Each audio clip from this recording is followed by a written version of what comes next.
بسم اللہ الرحمن الرحیم۔ السلام علیکم ورحمۃ اللہ وبرکاتہ۔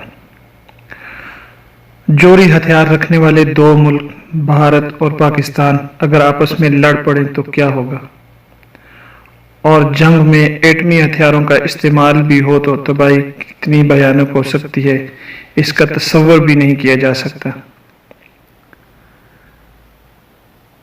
ناظرین، آپ دیکھ رہے ہیں اردو پوسٹ پاکستان اور میں ہوں محمد ایاز۔ مزید آگے بڑھنے سے پہلے اپنے تمام ناظرین سے یہ ریکویسٹ ہے کہ چینل کو سبسکرائب کر دیں اور بیل آئیکن کو پریس کر دیں تاکہ ویڈیو اپڈیٹس آپ تک ملتی رہیں۔ اس ویڈیو کو لائک کریں اور اپنے دوستوں کے ساتھ ضرور شیئر کریں۔ ناظرین، روایتی جنگ کے اثرات دونوں ممالک کو غربت اور تباہی کی اس دہلیز پر پہنچا دیں گے کہ زندگیاں اجیرن ہو جائیں گی، انسانی ہلاکتیں اور انفراسٹرکچر تباہ و برباد، نیز زمین اور فضا میں بارودی مواد کے پھیلنے سے مختلف اقسام کی بیماریوں کا وہ طوفان برپا ہو سکتا ہے جس کا گمان بھی نہیں کیا جا سکتا۔ پاکستان اور ہندوستان دونوں ممالک میں 70% آبادی خط غربت سے بھی نیچے زندگی بسر کرتی ہے۔ بالخصوص ہندوستان میں غربت کی شرح شرمندگی کی حد تک زیادہ ہے، لیکن ہندوستانی حکمران اور میڈیا زور و شور سے وار ہسٹیریا پھیلا رہا ہے، جبکہ پاکستان کی طرف سے نہایت تحمل کا مظاہرہ کیا جا رہا ہے۔ دوستو، ہندوستان اور پاکستان کے درمیان ایٹمی جنگ کس قدر خوفناک ہو سکتی ہے، آئیے اس پر بات کرتے ہیں۔ بھارت اور پاکستان کے پاس صرف چند سو ایٹمی ہتھیار ہیں جو ہیروشیما پر گرائے جانے والے ایٹم بم کے برابر ہیں، جو اگر جنگ میں استعمال ہو جائیں تو کتنی تباہی پھیلا سکتے ہیں۔ اس کا اندازہ آپ یوں لگا سکتے ہیں کہ ان دونوں ممالک کے علاوہ پوری دنیا میں لاکھوں اموات واقع ہو جائیں گی۔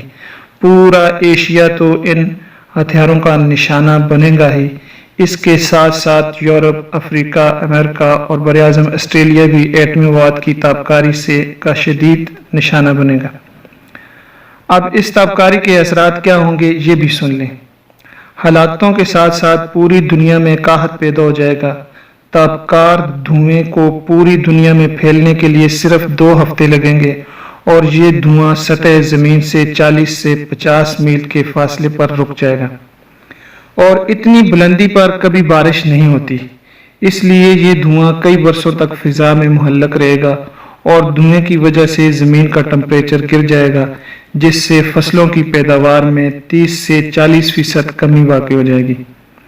ایشیا تو براہ راست اس دھوئیں سے متاثر ہوگا، اس کے ساتھ دیگر براعظم بھی اس تابکاری کی زد میں آئیں گے، اور خراب موسم اور سردی کی وجہ سے چاول، مکئی اور دیگر کئی اقسام کی فصلیں جن میں گندم بھی شامل ہے کاشت نہیں کی جا سکیں گی۔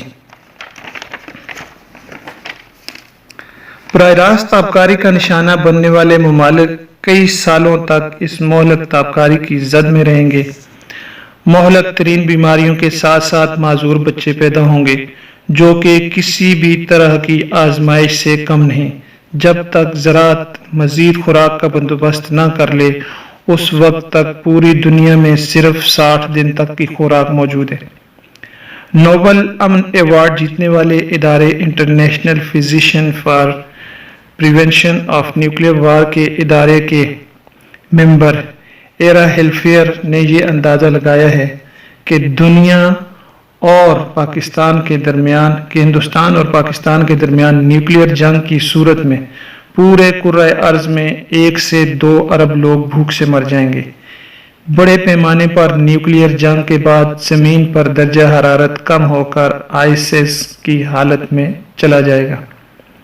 کرۂ زمین کی 90% آبادی بھوک سے مر جائے گی، تہذیبیں تباہ ہو جائیں گی، کسی کے لیے امان نہ ہوگی۔ وہ ملک بھی نہیں جہاں ایٹمی ہتھیار نہیں ہیں، وہ بھی نہیں جن پر یہ ہتھیار چلے بھی نہ ہوں، اور براہ راست متاثر ہوں گے۔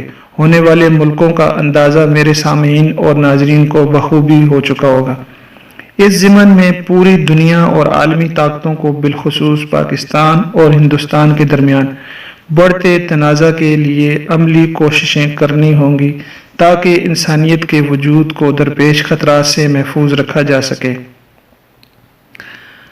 ناظرین، اجازت اس دعا کے ساتھ کہ اللہ ہمارے حال پر رحم فرمائے۔ ویڈیو کے بارے میں اپنی قیمتی آراء کا اظہار کمنٹس باکس میں ضرور کریں۔ مزید معلوماتی ویڈیوز کے لیے بیل آئیکن کو پریس کر دیں اور چینل کو سبسکرائب کر دیں۔ ویڈیوز نوٹیفیکیشن آپ کو ملتی رہیں گی۔ والسلام ورحمۃ وبرکاتہ۔